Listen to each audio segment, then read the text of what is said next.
मेरे प्यारे दोस्तों, नमस्कार। मैं हूँ लेखक विजय कुमार पाल।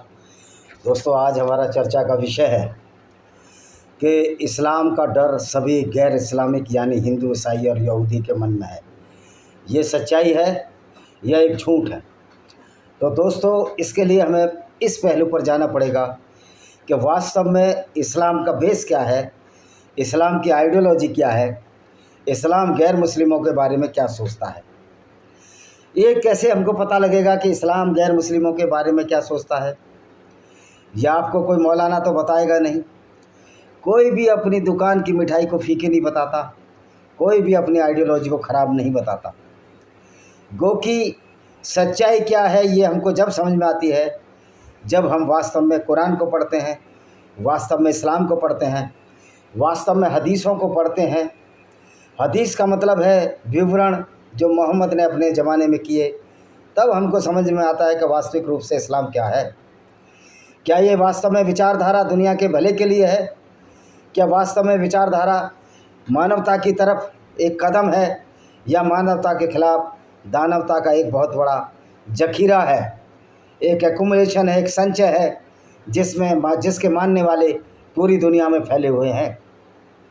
तो सच्चाई ये है कि आज तक जितने भी लोग हुए जिन्होंने इस्लाम की सच्चाई बताने की कोशिश की, उनको मारा और कुचला गया। ये क्या डर है? ये डर है स्वाभाविक रूप से उन मौलानाओं का जो इस्लाम की सच्चाई जानते हैं, इस्लाम की क्रूरता जानते हैं, उनके अपने पैगंबर मोहम्मद की क्रूरता जानते हैं।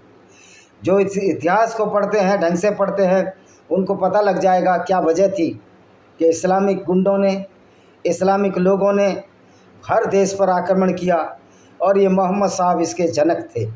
अगर किसी को दोष दिया जाए इस्लाम की गुंडागर्दी का, इस्लाम की मानवता विरोधी गतिविधियों का, तो इसका दोष इनके पैगंबर सल्लल्लाहु अलैहि वसल्लम मोहम्मद साहब पर जाता है।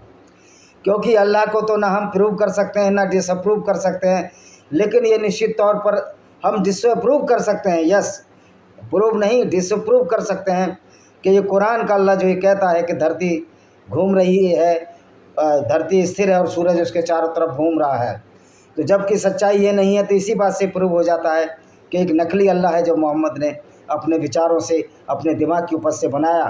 तो हम कह सकते हैं कि ये सारा दोष अल्लाह का नहीं, ये सारा दोष पैगंबर का है, उस सल्लल्लाहु अलैहि वसल्लम पैगंबर का है जिसको मोहम्मद बिन अब्दुल्ला या अब्दुल्ला का बेटा मोहम्मद कहते हैं, और जिसको इस्लाम के लोग उसको अपना नबी पूजते हैं। अब सवाल ये है कि एक वर्ग नबी पूज रहा है